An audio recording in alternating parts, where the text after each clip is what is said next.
Universo da Saúde Integrativa. Essa live faz parte da nossa programação para o nosso dia, o nosso curso online que vai acontecer dia 21, 22 e 23, o curso Nova Saúde. E o convidado de hoje é o professor Eric Wildberg, ou Schleierberg. Estava travando no Universo da Saúde Integrativa. Vamos convidar o professor por aqui. Outro dia, e um curso, uma live tão maravilhosa, mas vamos ver se o professor entra aqui. Convidando. Ok. Estou te vendo bem. Vamos ver se o pessoal consegue escutar a gente, né? Vamos ver. Por enquanto, por hora, sim.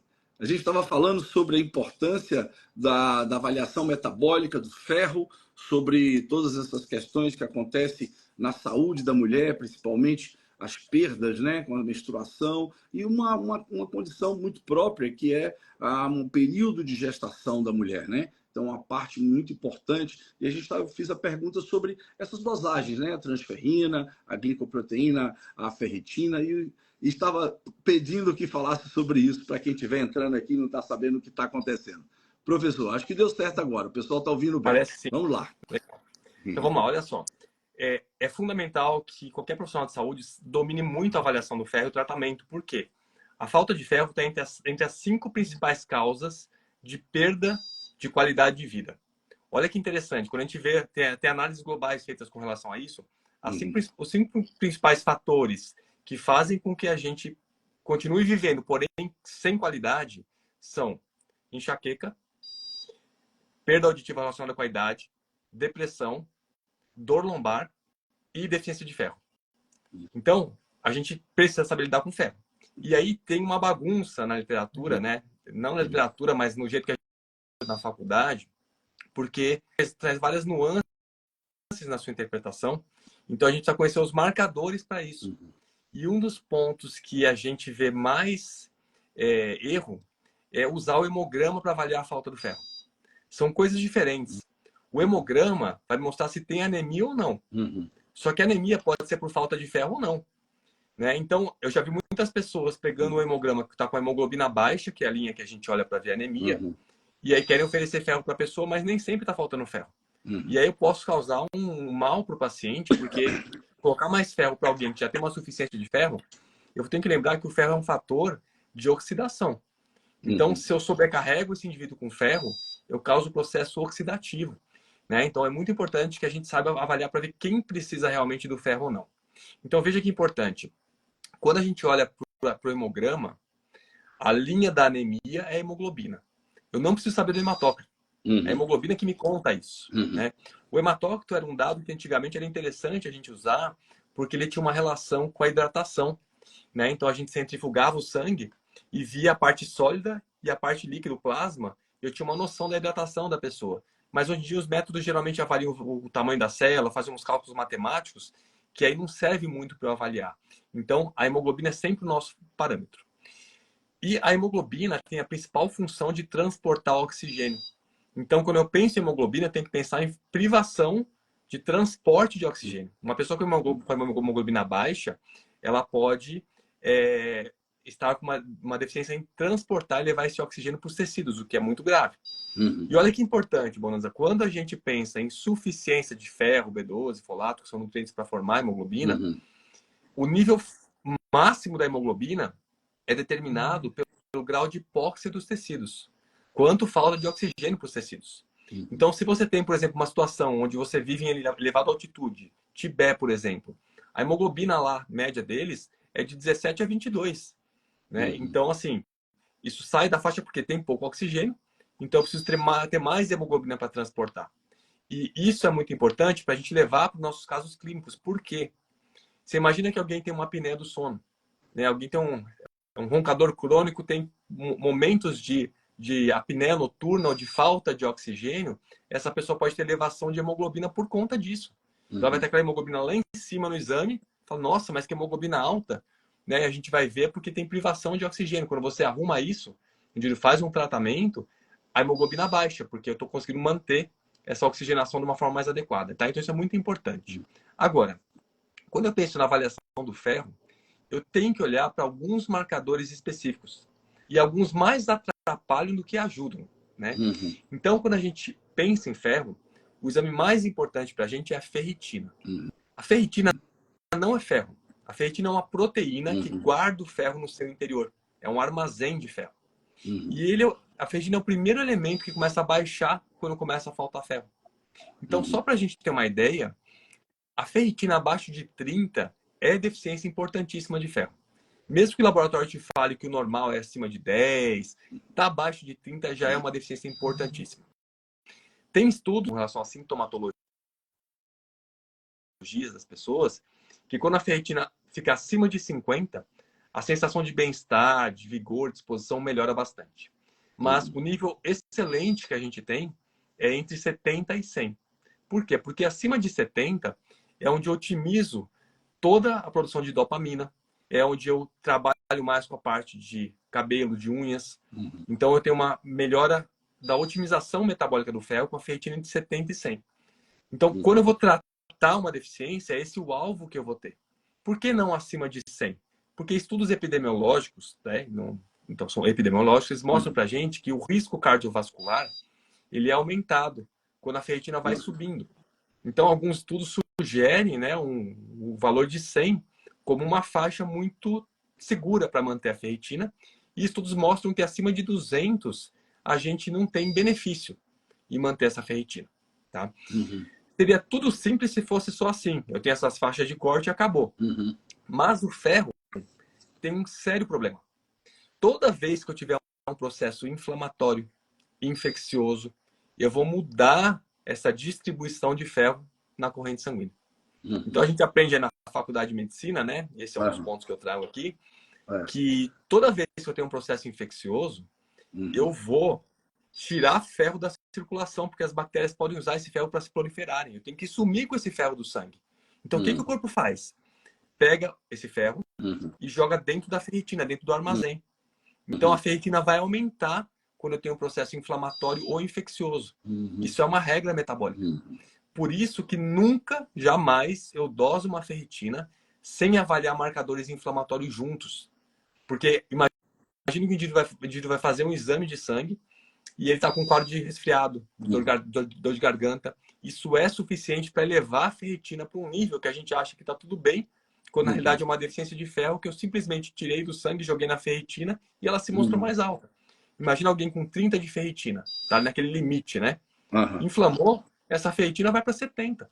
Né? Então, quando eu penso em marcadores de inflamação, eu tenho vários possíveis. Mas o mais importante para a gente dosar é a proteína C reativa ultrassensível. É a que mais tem efeito nessa condição de elevar a ferritina. Então, isso até é interessante, né? Quando a gente vê alguém pedindo exame de ferritina sem dosar PCR ultrassensível, é porque a pessoa não entendeu a dinâmica ainda do metabolismo do ferro. Né? Porque essa leitura tem que ser vista junto. Então, você imagina que é uma proteína C reativa, é ideal abaixo de 0,10 ou 1, dependendo da referência do exame. Né? Vamos colocar abaixo de 0,10. Moderado entre 0,10 e 0,30. E alto acima de 0,30. Eu quero ver abaixo de 0,10. Começou a subir, a ferritina já vai subindo junto. Então, não preciso estar com aquele nível alto, acima de 5, de processos virais, bacterianos. Eu estou numa situação onde pequena mudança dentro da faixa de referência mínimo mesmo da ultrassensibilidade já altera a ferritina, né? E aí nesse processo, olha que interessante, né? Muitas pessoas olham para o ferro sérico. Só que o ferro sérico ele é um problema na nossa avaliação. Porque imagina só que quando eu falo de ferritina eu estou falando do estoque, do armazém de ferro. Transferrina é transporte de ferro. Né? Como o ferro não anda livre no sangue, ele vai sendo transportado pela transferrina. Então, o ferro sérico ele não está boiando no sangue, ele está sendo transportado na transferrina. É isso que eu estou olhando. Né? E o quanto de ferro tem nessa transferrina é a saturação da transferrina. Então, qual que é o problema? Você imagina que uma ferritina de 60, nível que está, a princípio, bom, assim, ela equivale a 500 miligramas de ferro guardado. Uma saturação de transferrina no meio da faixa de normalidade equivale a uns 3 miligramas de ferro sendo transportado. Olha só a diferença, né? De 500 miligramas para 3. Então, eu estou olhando para coisas diferentes. Uma coisa é estoque, outra coisa é transporte. E qual que é o problema disso? Quando eu tenho esse processo mais infeccioso, né, ou mais inflamatório, a gente vai tirar esse ferro do sangue e jogar na ferritina. Então a ferritina aumenta e o que acontece com o transportador de ferro? Fica sem ferro, que eu saí limpando tudo. Então o ferro sérico vai abaixar, a saturação da transferrina vai abaixar, porque eu tirei de um lugar e coloquei no outro. Então, quando eu olho para esses exames, eu tenho que saber o que eu estou fazendo. E isso é uma coisa que dá muito erro. A pessoa fala assim, nossa, mas tem uma ferritina que está boa, mas um ferro sérico que está baixo. Ou vice-versa. O que está acontecendo? Uma coisa é transporte, outra coisa é estoque. Né? Imagina só alguém que está com uma ferritina baixa. A pessoa está com 10 de ferritina. Está com uma deficiência de ferro clássica. Daí você começa a suplementar esse ferro para a pessoa. E aí essa pessoa começa a absorver o ferro do intestino passa para o sangue e eu vou enchendo o transporte de ferro. A saturação da transferrina vai aumentando. Só que o estoque está baixo. Então você vai pegar um ferro sérico mais alto, porque está absorvendo, está vendo o transporte, porém a ferritina está baixa ainda. Então nessa situação, eu continuo com uma falta de ferro ainda. Estou em processo de tratamento. Por isso que quando eu olho e coloco tudo no mesmo pacote, a ferritina com o ferro sérico, a saturação e a transferrina, vai dar uma leitura toda errada. Né? Porque eu tenho que entender essa dinâmica. Então isso é muito importante. E ainda nessa dinâmica, nós acho que é uma coisa bem legal da gente colocar, que existe uma condição clássica que a ferritina aumenta muito, que é quando eu tenho qualquer inflamação hepática. E hoje, com a população cada vez mais obesa, eu vou encontrar isso na condição da gordura acumulada no fígado. Quando eu começo a ter infiltração hepática, né, de gordura, eu vou ter rompimento das células. Então vamos lembrar que o TGO e TGP, que são os nossos marcadores de lesão hepática, eles ficam dentro da célula do fígado. Então quando esse fígado é agredido, a célula arrebenta. E esse conteúdo vai para o sangue e aumenta no sangue. Então o aumento do TGO e principalmente do TGP mostra fígado, células sendo rompidas. E nessa situação, como o ferro é um local de armazenamento, o fígado é um local de armazenamento de ferro, vai um monte de ferro para o sangue. O ferro não pode ficar livre, ele oxida, então a gente guarda na ferritina. Então a ferritina aumenta. Então a gente vai ter pessoas que estão com a ferritina alta, que não é por excesso de ferro, é um deslocamento de ferro de um lugar para o outro. O fígado todo inflamado aumentou a ferritina. Então, conforme eu vou melhorando essa pessoa, emagrecendo, fazendo um trabalho de redução dessa gordura no fígado, esse ferro vai voltando, essa ferritina vai abaixando, porque esse ferro está voltando para o fígado. Então, nesse caso, a ferritina acaba funcionando como um marcador de melhora hepática. Né? Então, ela é um marcador de ferro, é um marcador de inflamação, é um marcador hepático. Ela pode ter várias funções de acordo com a situação metabólica que eu estou lendo naquele momento. Isso que torna fascinante esse processo. Né? Então, isso é algo importante. E eu tenho que lembrar, então, toda vez que inflamar ou tiver gordura no fígado, vai aumentar a ferritina. O valor que eu estou vendo está errado. O real é mais baixo do que eu estou vendo. Poxa, mas veio uma ferritina de 30 com a pessoa inflamada. Quer dizer que é mais baixo que 30 a ferritina dela. Né? Então, essa dinâmica que a gente precisa ver. E aí, voltando para a sua pergunta, que eu dei uma volta aqui, né? Uma aula maravilhosa. Deixa eu só fazer um aviso aqui, ó. O pessoal que está entrando aqui, que ainda não é aluno da USE, essas lives antecedem ao nosso lançamento do curso online 100% gratuito, dia 21, 22 e 23. Eu e o Dr. Baracate vamos estar falando sobre o universo da saúde integrativa e anunciando a nossa pós-graduação, onde esse professor maravilhoso estará lá ensinando a todos os profissionais de saúde como ter essa leitura dinâmica, né, metabólica sobre. Olha quanta informação ele nos deu aqui nessa pequena live. Imagine, hein? Vamos lá. Quem ainda não é aluno da USE, digita aqui saúde ou entra lá no Instagram, lá da USE, do Universo Saúde Integrativa, e coloque lá saúde, e vocês vão receber a chave da aplicação do curso, que será dia 21, 22 e 23 da Nova Saúde. Eu vou deixar a live salva e depois a gente vai ter uma aula reservada com o professor para os alunos da USE, tá? Professor, pode seguir aí, tem vários alunos da USE aqui já encantados aqui, tem algumas perguntas aqui, quem quiser vai deixando a pergunta, se der tempo a gente vai respondendo. Vamos lá, Legal. segue aí. Então vamos lá.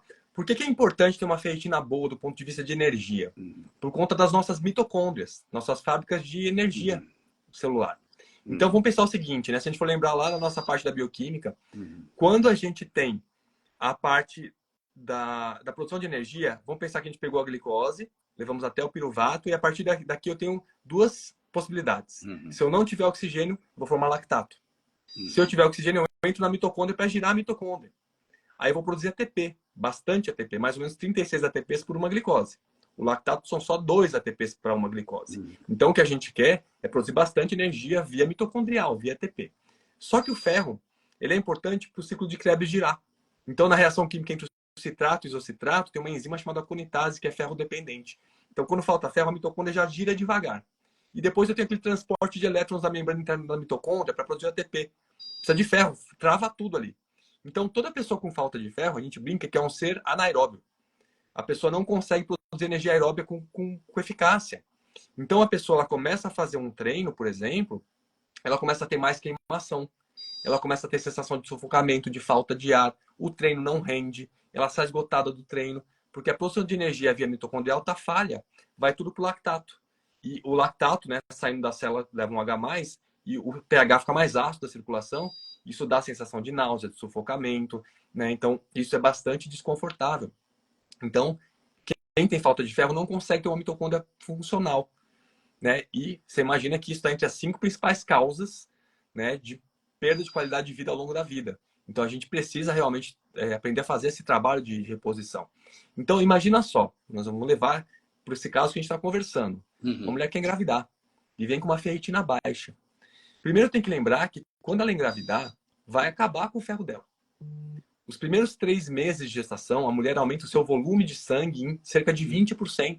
Ela produz quase 800 ml de sangue em 3 meses. É como se ela fizesse 2 doações de sangue em 3 meses. Diluir, né? Já vai ficar numa diluição maior, né? Ela vai diluir e vai construir mais, né? Então vai gastar muito. E no último trimestre da gestação, você imagina que todo o sangue do bebê, ela que forneceu ferro, toda a parte muscular do bebê, a placenta se enche de sangue, ela perde sangue no parto, o ferro ele acaba na gestação. Então, uma mulher que começa a gestação com uma ferritina baixa, ela não vai ter uma opção a não ser fazer infusões de ferro ao longo da gestação, né? Então, um preparo pré-gestacional é importante por isso e por um fator até mais importante que isso. Toda a parte do crescimento do embrião é altamente dependente de ATP, de energia. Então, quando uma mulher engravida com falta de ferro, ela vai ter toda a parte de óvulos do embrião com deficiência na produção energética, que é um momento que precisa de muita energia para a multiplicação do bebezinho ali do embrião. Então, eu tenho defasagem nessa produção, nesse crescimento. Isso por um impacto muito ruim para a gestação. Né? Então, isso é importante. Aliás, só para a gente ilustrar, né, tem alguns pontos importantíssimos que a gente tem que lembrar de sintomas que podem ser de falta de ferro. Então, eu tenho que pensar em queda de cabelo, alteração nas unhas mais moles, quebradiças ou que lascam, cansaço, principalmente no final do dia. É menos comum, mas a pessoa pode ter agonia nas pernas ou pernas inquietas. Pode se levantar rápido e ter tontura ou ver pontinhos luminosos. Tristeza sem motivo aparente. Dificuldade de acordar pela manhã, mesmo tendo dormido bem. Preguiça para começar a atividade física. A atividade física não rende e a pessoa sai esgotada da atividade física. E sem contar que o ferro é importante para a parte imunológica, né? Então, sem o ferro, eu não consigo produzir o H2O2, que é o peróxido de oxigênio, que a gente junta com cloro para formar o ácido hipocloroso, que é o microbicida potente. Então, na falta de ferro, a gente fica imunologicamente mais vulnerável. Então, todo esse processo é importante, né, para a gente preparar essa mulher para a gestação. Não tem ciclo de Krebs, não tem fosforilação oxidativa, né? Não tem. Homeopatia na hora, né? Trava tudo, exatamente. Né? Então, a gente vai fazer um trabalho de reposição desse ferro para essa mulher. Né? A gente fala em mulher porque essa questão da perda de sangue é um fator que implica realmente uma prevalência maior de deficiência de ferro em mulheres, né? Por conta da perda de sangue. Bom, quem mais sofre, né? Por todos esses processos do ciclo, né? Desde a menstruação, gestar e pós-gestar, e ainda tem a parte da medula óssea que vai ter... Mulheres têm mais sarcopenia, mais osteoporose, também por essa ligação, né? A gente tem que pensar que o osso é secundário ao músculo, entre aspas, né? Se eu não tiver um músculo ativo, eu não consigo fazer a tração do esqueleto, então eu prejudico a calcificação óssea ali também, né? Então o músculo tem que estar bom. E para o músculo funcionar, precisa de ATP, precisa do ferro. Então isso é importante. Vamos lá. Bom, como que a gente faz esse trabalho, né, de reposição do ferro para alguém? Então, primeiro, vamos lembrar que não é a hemoglobina que vai me dizer que eu vou usar o ferro. É a ferritina. Ela que é importante. tá? Senão, o que vai acontecer? A gente tinha até preparado o caso clínico, né? O caso de uma mulher que ela tem um quadro de Covid, ela vem com a hemoglobina baixa e uma ferritina super alta. E eu já vi pessoas indicando infusão de ferro porque a hemoglobina está baixa. Mas o que aconteceu? Ela inflamou. E daí, nesse processo infeccioso, eu destruo a hemoglobina, eu desvio a produção da medula óssea para mais glóbulos brancos ao invés de vermelhos. Então, eu posso ter uma anemia nesse processo com suficiência de ferro, porque esse processo inflamatório, a ferritina está mais alta. Então, nessa situação, eu não vou ter uma deficiência de ferro a ponto de ter que suplementar. Eu tenho que tirar o processo inflamatório para isso voltar ao normal. Tá? Então, a ferritina é o nosso parâmetro. Toda vez que eu tiver uma ferritina abaixo de 30, posso suplementar ferro com muita tranquilidade. Tá? Não tem erro, você pode, mesmo se estiver inflamado, abaixo de 30, você tem muita tranquilidade. Quando a ferritina começa a ficar mais alta, por inflamação, aí eu tenho que ser cuidadoso na reposição, porque eu posso colocar mais lenha na fogueira, porque o ferro é um fator de oxidação. Então, para a gente, tem algumas opções para aumentar essa ferritina. A opção mais fisiológica é a via oral. Tá? Na faculdade de medicina, a gente aprende uma coisa muito errada, que diz assim, olha, deficiência de ferro, suplementação de ferro por 3 meses. 3 meses, você arruma uma anemia por falta de ferro. A hemoglobina entra na faixa, mas a ferritina continua lá embaixo. Então vai dar alguns ciclos menstruais e vai cair tudo de novo. Então, para a gente levar uma ferritina de 10, por exemplo, para um valor de 60, 70, dependendo da perda de sangue que essa mulher tem, pode demorar 9 meses, 1 ano. O tratamento de deficiência de ferro é sempre prolongado. Não dá para te fazer 2, 3 meses e parar, porque vai piorar tudo. Né? Então, isso é um dos pontos. Então, sempre que a gente tem tempo, não tem tantos sintomas, não tem uma... Porque assim, essa mulher quer engravidar em 2 meses, né? Não vou conseguir arrumar uma ferritina de 10 com via oral. Eu vou ter que lançar mão da via endovenosa. Então, a via endovenosa tem alguns aspectos muito importantes para a gente saber, porque o pessoal tem feito coisas um pouco assustadoras com a via endovenosa hoje. Então, o que eu tenho que lembrar? A via endovenosa, ela pulou o intestino, foi direto para a corrente sanguínea. Então, se eu tiver um processo inflamatório, eu estou colocando mais lenha na fogueira. Então, isso é um ponto de atenção e eu causo impregnação hepática de ferro. Se você Então, fizer é bom infusão chamar de ferro, atenção para essa terapia venosa do ferro, né? Muito cuidado. Tem que ter muito cuidado com isso. Tem. Né? O ferro, eu ponho uma regra que mais é menos. Se você fizer uma ressonância nuclear magnética do fígado umas 2 semanas depois de uma infusão de ferro, vai ter ferro impregnado no fígado. Porque não tem como você distribuir o ferro todo que chega na infusão em pouco tempo. Então, só para a gente ter chamaria atenção para um risco de uma hemocromatose? Não diria hemocromatose, mas um depósito de ferro que sai. Esse depósito sai. Hemocromatose tem um componente genético, né? Que a pessoa vai absorvendo sem fim esse ferro e vai impregnando. Tanto é que o tratamento para isso é doando sangue, né? Fazendo sangrias para que a hemoglobina baixe, né? O ferro para construir a hemoglobina e vai baixando, né? Então, nesse caso, a pessoa com deficiência de ferro fez a infusão, vai ter uma certa impregnação hepática e depois você vai distribuindo esse ferro, então fica limpo depois. Mas você imagina fazer isso com o fígado já inflamado.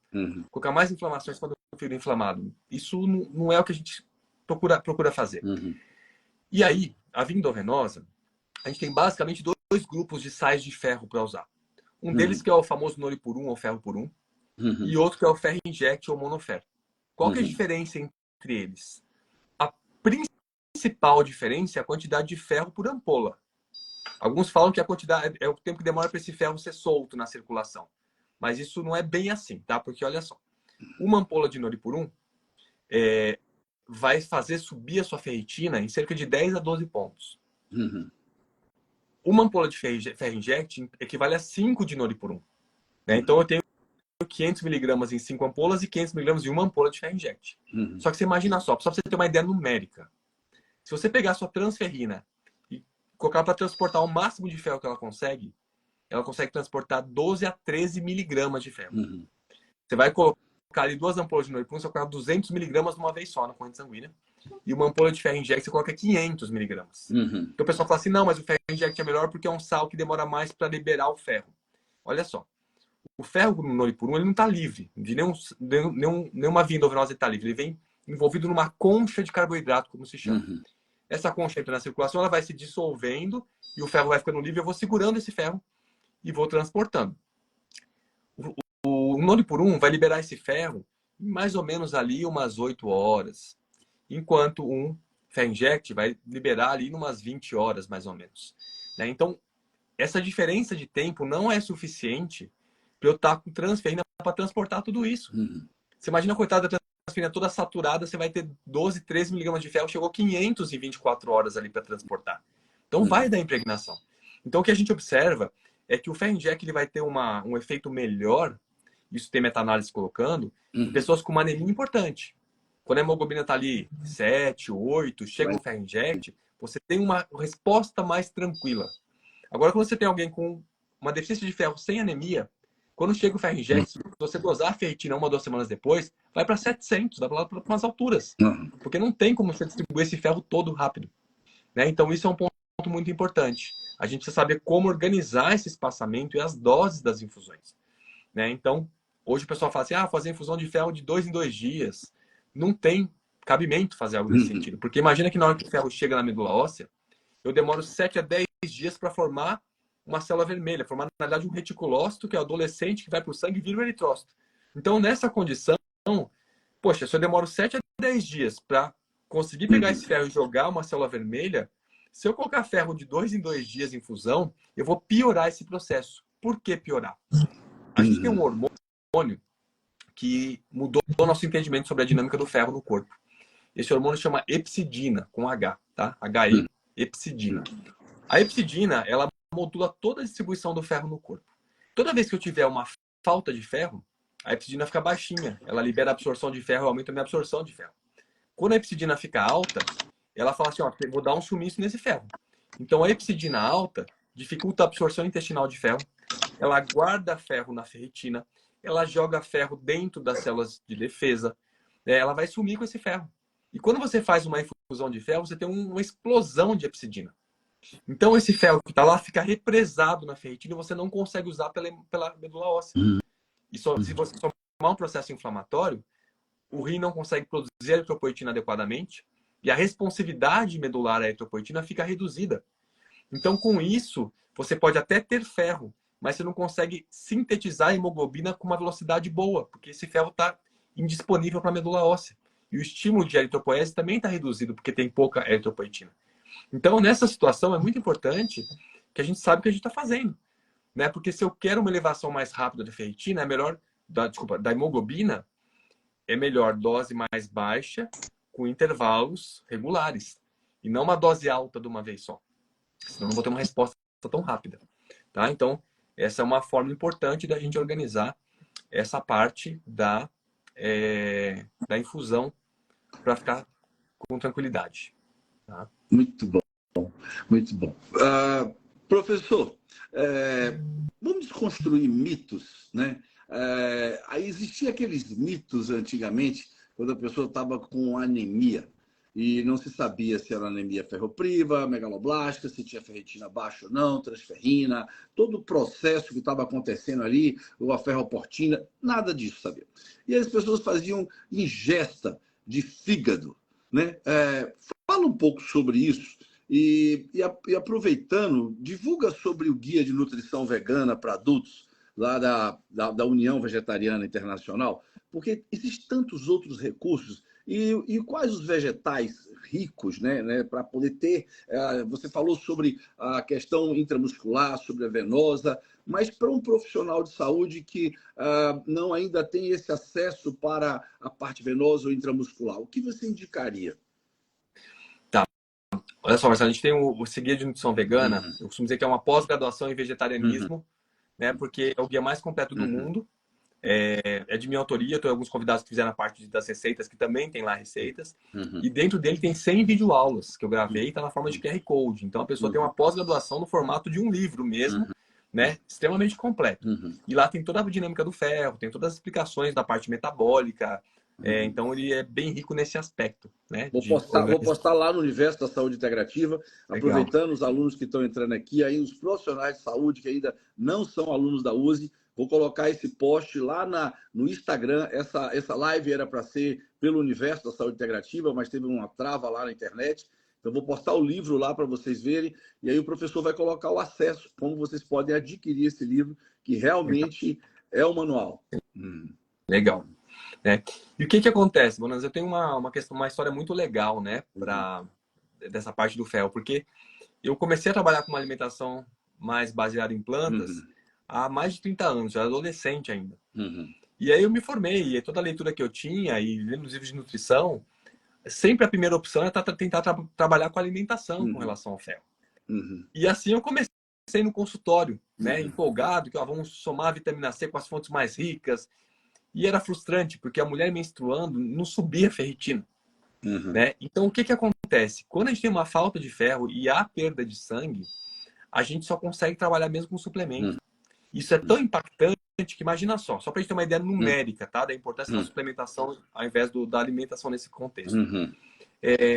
Quando eu penso numa reposição de ferro para adultos, uma dose que geralmente é bem tolerada pelo trato gastrointestinal é uma dose de 30 a 60 miligramas de ferro. Tá? Então vamos pensar 50 miligramas para facilitar o nosso entendimento. Eu vou prescrever 50 miligramas de ferro para alguém. Se eu pensar numa carne vermelha, rica em ferro, um filé mignon magro, sem gordura, a nossa tabela taco ali, vai ter 1,9 miligramas de ferro. Então você imagina que para a pessoa conseguir chegar em 50 miligramas, né, é impossível. Se ela usar 1 quilo de fígado, 1 quilo de carne, não foi nem 20 miligramas. Né? O fígado é mais concentrado. Então, o fígado, ele tem mais ou menos 5 miligramas de ferro por 100 gramas. Então, para a pessoa chegar em 50, né, ela teria uma quantidade, né, absurda, né? 1 quilo de fígado para usar para chegar. De fígado. E assim, e sem contar que o fígado tem junto, né? Exatamente. Todas as toxinas. Todo o processo de detoxificação hepática está acontecendo ali, você vai pegar um produto cheio de substâncias em biotransformação ali, que não é recomendável. Né? Então, é claro que a gente procura dar para a pessoa um pouco mais de autonomia com relação às fontes alimentares, as combinações que ela pode fazer, mas não, é bom a gente não se iludir. O ferro, para ser reposto, tem que ser por suplementação. E você imagina que mesmo com suplementação demora muito. Né? E aliás, Bonas, olha que interessante, né? Eu converso muito com as crianças que eu atendo também. Eu atendo adulto, criança, gestante, né? Então, muitas vezes os pais chegam assim, poxa, doutor, mas eu passei com um pediatra, meu pediatra falou que meu filho que é vegetariano tem que usar carne, porque senão não vai dar conta do ferro. Olha só que conta interessante. É uma recomendação geral que a gente tem, que toda criança, a partir de 6 meses de vida, receba suplementação de ferro em gotas. Né? Até pelo menos 2 anos de idade. Né? Essa é a recomendação oficial. Uma gotinha do suplemento de ferro vai ter 2,5 miligramas de ferro. Alguns têm 5. Então, a maior parte é 2,5 miligramas de ferro por gota. 100 gramas de carne vermelha rica em ferro tem 1,9. Ou seja, uma gota do suplemento tem mais que 100 gramas de carne vermelha pobre em gordura. Então, uma criança que vai receber suplementação de ferro, ter ou não ter carne na dieta não faz diferença nenhuma. Né? Você pode usar uma gota por quilo de peso, né, por exemplo. 10 gotas, não tem carne que chega. Né? Então, é super tranquilo a gente seguir, né, com a suplementação de criança sem carne por conta disso. Né? Bem tranquila. Tá? Então, de fontes vegetais, a gente pensa muito nas leguminosas. Né? Os feijões acabam sendo interessantes. Né? Alguns cereais, algumas verduras têm um pouco mais, como, por exemplo, o agrião, que é uma fonte legal. Né? A gente pode otimizar algumas fontes, mas na deficiência é o suplemento mesmo. Suplementos, né? E o sacarato ou carboximaltose? Qual a diferença para essa escolha? Então, essas são as formas endovenosas, geralmente, né? É que assim, você tem o óxido do ferro, você tem alguns outros, então o que muda? É o tempo de liberação desse ferro na circulação. Agora, na suplementação por via oral, a gente tem o quelado, que geralmente é o que a gente manipula, que é ele junto com uma glicina, geralmente, um ferro bisglicinato, por exemplo. A gente tem o ferro polimaltosado, que é um ferro que não agride tanto a parte intestinal. A gente tem o ferro lipossomal, que também tende a ter uma absorção interessante. Né? Então, a gente tem sais diferentes. O que eu sugiro sempre a gente evitar é o sulfato ferroso, porque é o de pior absorção. Então, o sulfato ferroso vai dar muito mais sintoma gastrointestinal. Então, o ferro, aliás, uma coisa importante que eu lembrei. Sempre a gente usa o ferro de estômago cheio. A absorção é melhor que o estômago vazio, mas ninguém aguenta. O ferro é muito agressivo para o estômago. Então, sempre com o estômago cheio, porque o tempo vai ser prolongado de uso, então a gente procura oferecer sempre uma condição confortável para a parte gastrointestinal. Tem uma pergunta aqui, na suplementação do ferro venoso.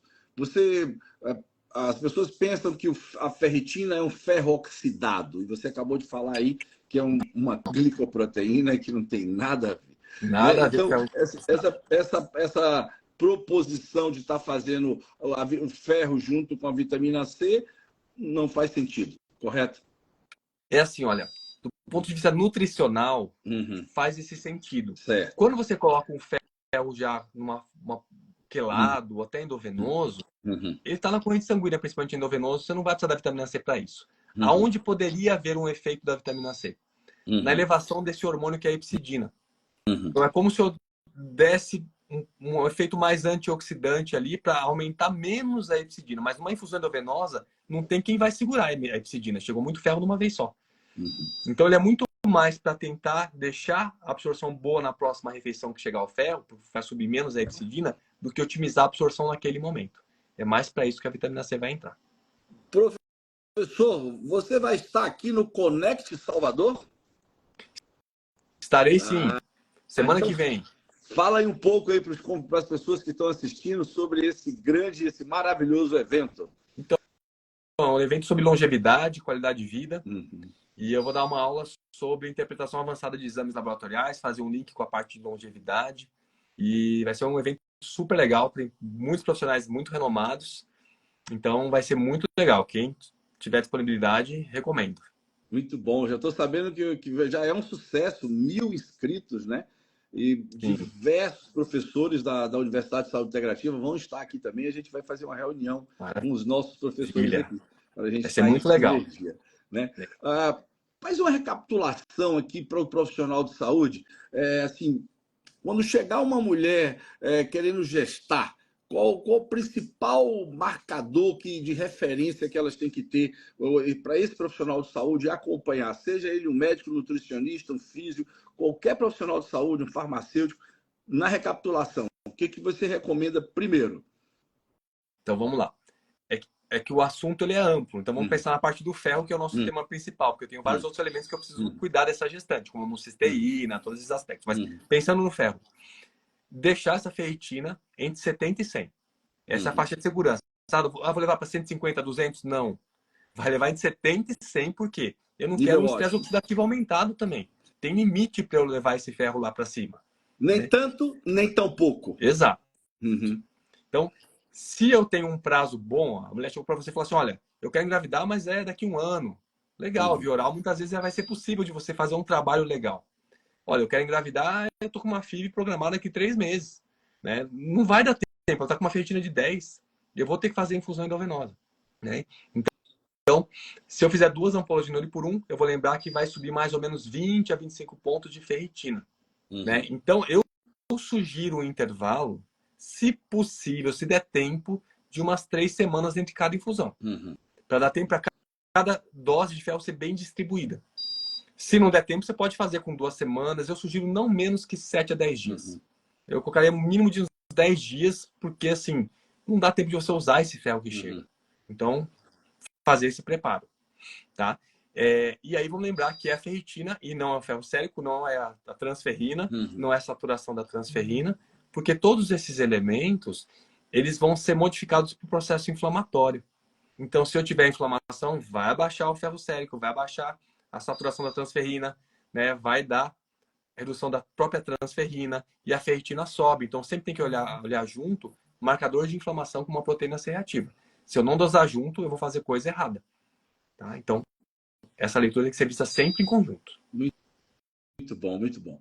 Bom, turma, antes que a live caia, né, professor, deixa aqui a sua recomendação sobre todos esses aspectos desse acompanhamento nutricional. Hoje a gente está vendo aí um número crescente de polimorfismo, de erros inatos de metabolismo, e quanto é importante as pessoas tomarem consciência nesse momento de gestar um filho, quanto que é fazer uma desintoxicação hepática, fazer uma avaliação nutricional, metabólica.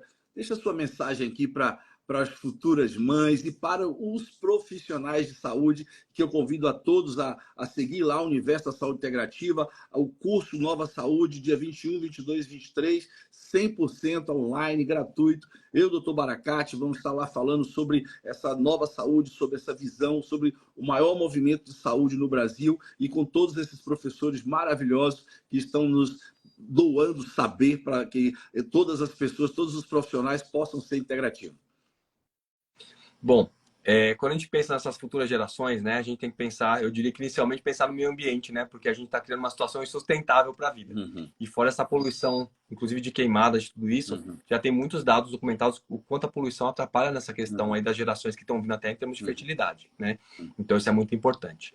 Agora, quando a gente trabalha com esse preparo gestacional, tem muitos fatores. Então, assim, a própria condição do excesso de peso faz muita diferença, né? Já tem estudos mostrando que quando um homem ele vai engravidar a sua esposa, a sua companheira, e ele está com excesso de peso, ele passa genes de obesidade ativados para a prole, né? Então, numa condição adequada de peso, eu tenho esses genes mais silenciados, o que é muito importante para a gente evitar genes, né, ativos passando ali em termos de já estarem ativados.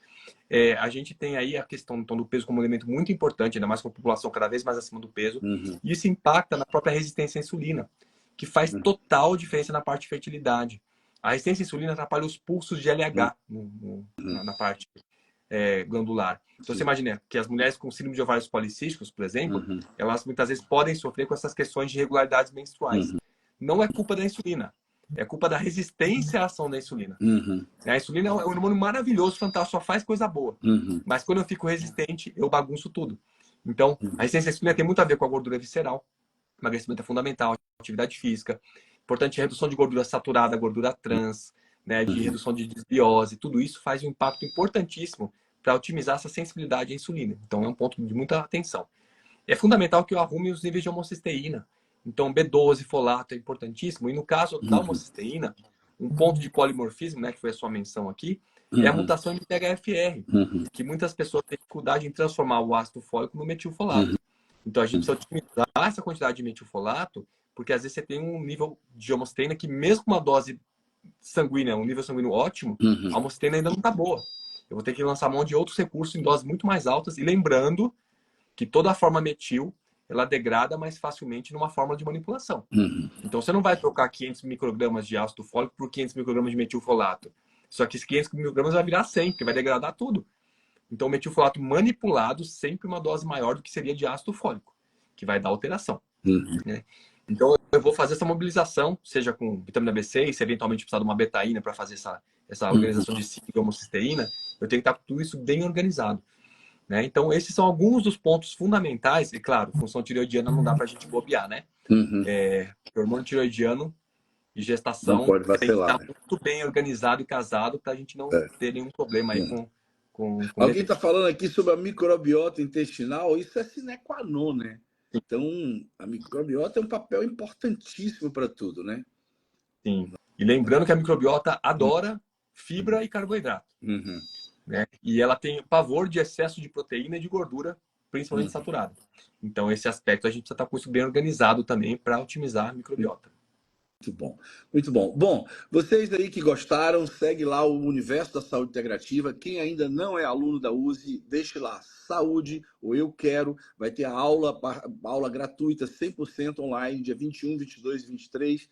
A Nova Saúde é o grande, maior movimento de saúde integrativa do nosso país. E todos os nossos professores convidados. Essa pós vai ter naturopatia, fitoterapia, oxiterapia e ozonioterapia também, com todas as partes integradas.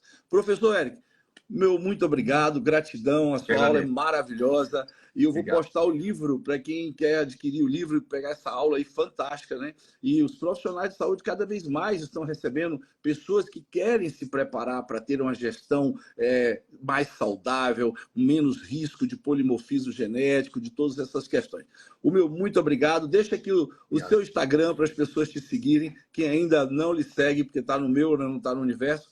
E convida aí para para todas as suas participações e para esse movimento de a medicina ser ambiental, né? A gente pensar em cada vez mais, a gente pensar em sermos orgânicos, né? Afinal de contas, a gente está esquecendo que nós somos orgânicos, né? Estamos comendo sim, comida sintética, comida química, com uma série de processos petroquímicos, e estamos esquecendo que somos seres orgânicos.